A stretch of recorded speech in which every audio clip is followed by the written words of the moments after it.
Perkenalkan, saya Komala Astrid dari kelas 12 AKL 2, nomor absen 20.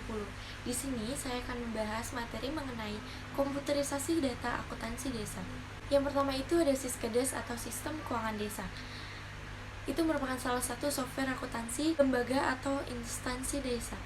Pengertian desa itu sendiri, desa adalah kesatuan masyarakat hukum yang memiliki batas wilayah yang berwenang untuk mengatur dan mengurus urusan pemerintahan, kepentingan masyarakat setempat berdasarkan prakarsa masyarakat, hak asal-usul, dan atau tradisional yang diakui dan dihormati dalam sistem pemerintahan Negara Kesatuan Republik Indonesia.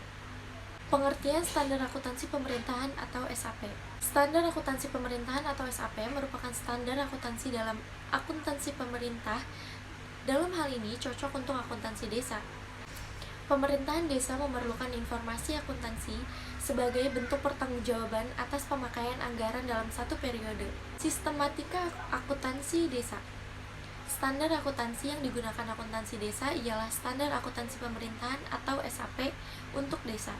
Standar akuntansi pemerintahan, ada dua alasan yang dapat memperkuat pendapat ini. Yang pertama, desa bertanggung jawab mengurus urusan pemerintahan, itu terdapat dalam Undang-Undang Nomor 6 Tahun 2014 Pasal 1, dan kepala desa wajib menyampaikan laporan penyelenggaraan pemerintahan desa kepada bupati atau wali kota, itu terdapat dalam Undang-Undang Nomor 6 Tahun 2014 Pasal 27. Dan yang kedua, desa memperoleh pendapatan yang diantaranya bersumber dari APBN atau APBD, terdapat dalam Undang-Undang Nomor 6 Tahun 2014 Pasal 72. Pelaksanaan keuangan desa. Yang pertama itu ada tujuan pengaturan pelaksanaan keuangan desa. Di antaranya adalah membangun konsistensi antar tahapan dalam satu mekanisme dan siklus pengelolaan keuangan. Kedua, meningkatkan efektivitas dan efisienal pengelolaan keuangan desa. Ketiga, meningkatkan akuntabilitas pelaksanaan keuangan desa yang didasarkan pada perencanaan anggaran dalam APB desa. Dan yang terakhir, memberikan dasar dan arahan dalam pelaksanaan kegiatan. Ada juga prinsip pelaksanaan keuangan desa. Apabila tidak ada dalam peraturan desa APB desa, maka tidak diperbolehkan melakukan transaksi belanja. Setiap transaksi penerimaan dan belanja harus didukung dengan bukti yang lengkap dan sah. Semua bukti ini transaksi itu harus mendapat pengesahan kepala desa dan bertanggung jawab atas kebenaran material yang timbul dari penggunaan bukti yang dimaksud. Ada juga alur pelaksanaan keuangan desa. Yang pertama itu pelaksanaan APB desa. Mensosialisasi peraturan desa APB desa, penyusunan DPA atau RAB, pelaksanaan penerimaan, dan pelaksanaan pengeluaran. Kedua itu pelaksanaan kegiatan. Alur mekanisme kegiatan pembangunan dari pihak-pihak yang terlibat, pelaksanaan pengadaan barang dan jasa di desa, dan alur mekanisme permintaan perdanaan dan pencairan.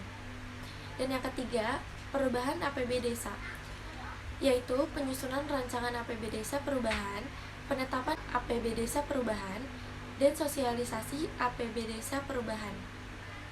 Ada juga elemen basis akuntansi dan pelaksanaan akuntansi. Basis akuntansi yang digunakan yaitu menggunakan basis kas. Sistem pembukuan yang digunakan desa yaitu sistem single entry atau pencatatan tunggal. Serta laporan keuangan yang digunakan adalah laporan pertanggungjawaban realisasi pelaksanaan APB desa. Alokasi dana desa yaitu dana yang bersumber dari APBD kabupaten, lalu uang dialokasikan untuk mendanai penyelenggaraan pemerintahan desa dan pelaksanaan pembangunan serta pelayanan masyarakat. Apa sih tujuan alokasi dana itu? Pertama, meningkatkan penyelenggaraan pemerintahan desa dalam melaksanakan pelayanan pemerintahan, pembangunan, dan kemasyarakatan sesuai kewenangannya. Kedua, meningkatkan kemampuan lembaga kemasyarakatan di desa dalam perencanaan, pelaksanaan, dan pengendalian pembangunan secara partisipatif sesuai dengan potensi desa. Ketiga, mendorong peningkatan swadaya gotong royong masyarakat desa. Pemerintah mengharapkan kebijakan alokasi dana desa ini dapat mendukung pelaksanaan pembangunan partisipatif. Dan yang keempat, meningkatkan pemerataan pendapatan, kesempatan bekerja dan kesempatan berusaha bagi masyarakat desa. Ada juga penetapan alokasi dana desa. Yang pertama itu penetapan dan hasil perhitungan alokasi dana desa setiap tahun ditetapkan dengan peraturan bupati. Kedua, penetapan dan hasil perhitungan alokasi dana desa dimaksud diberitahukannya kepada desa selambat-lambatnya bulan Agustus setiap tahunnya. Dan data variabel independen utama dan variabel independen tambahan selambat-lambatnya itu dikirim oleh tim pendamping tingkat kecamatan kepada tim fasilitasi kabupaten pada bulan Maret untuk perhitungan alokasi dana desa tahun berikutnya. Kabupaten pada bulan Maret untuk perhitungan alokasi dana desa tahun berikutnya. Dan yang ketiga, penggunaan alokasi dana desa. 30%-nya itu untuk belanja dan operasional dana desa seperti peningkatan SDM, biaya operasional, biaya tunjangan, biaya perawatan kantor, dan biaya penyediaan data, serta pembuatan pelaporan. 70%-nya untuk pemberdayaan masyarakat desa. Yang pertama, biaya pemberdayaan manusia dan institusi. Kedua, biaya pemberdayaan lingkungan. Ketiga, biaya pemberdayaan usaha atau ekonomi. Ada juga pengelolaan alokasi dana desa. Itu, pengelolaan ADD dilakukan oleh kepala desa yang dituangkan ke dalam peraturan desa tentang anggaran pendapatan dan belanja desa. Pengelolaan keuangan ADD merupakan bagian tidak terpisahkan dari anggaran pendapatan dan belanja desa beserta lampirannya. Seluruh kegiatan yang direncanakan oleh ADD harus dilaksanakan. ADD sendiri dilaksanakan dengan menggunakan prinsip Bupati melakukan pembinaan pengelolaan keuangan desa. ADD itu merupakan salah satu pendapatan desa, serta pengelolaan ADD dilakukan pemerintah desa yang dibantu oleh lembaga kemasyarakatan. Saya akan membahas susunan organisasi. Yang pertama itu ada kepala desa.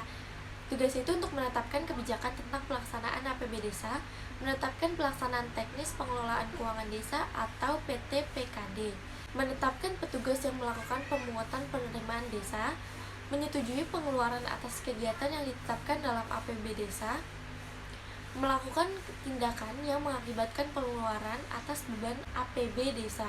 Kepala desa memegang jabatan selama 6 tahun terhitung tanggal pelantikan dan dapat menjabat paling lama selama 3 kali masa jabatan.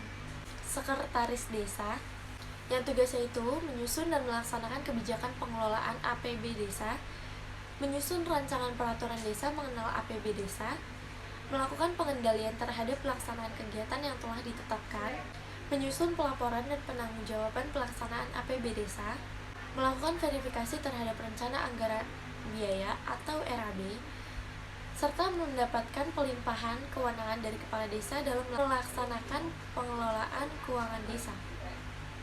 Ada juga kepala seksi yang tugasnya menyusun RAB kegiatan yang menjadi tanggung jawabnya, melaksanakan kegiatan dan atau bersama lembaga kemasyarakatan desa yang telah ditetapkan di dalam APB desa, melakukan tindakan pengeluaran yang menyebabkan atas beban anggaran belanja kegiatan, mengendalikan pelaksanaan dengan melakukan pencatatan dalam buku pembantu kas kegiatan, serta melaporkan perkembangan pelaksanaan kegiatan kepada kepala desa, dan juga mengajukan SPP dan melengkapinya dengan bukti pendukung. Kemudian berikutnya adalah bendahara desa. Tugasnya itu menerima, menyimpan, dan menyetorkan atau membayar, memungut dan menyetorkan PPh dan pajak lainnya, melakukan pencatatan setiap penerimaan dan pengeluaran, serta melakukan tutup buku setiap akhir bulan secara tertib, mempertanggungjawabkan uang melalui laporan pertanggungjawaban. Segitu saja sekiranya, kurang lebihnya mohon maaf. Terima kasih.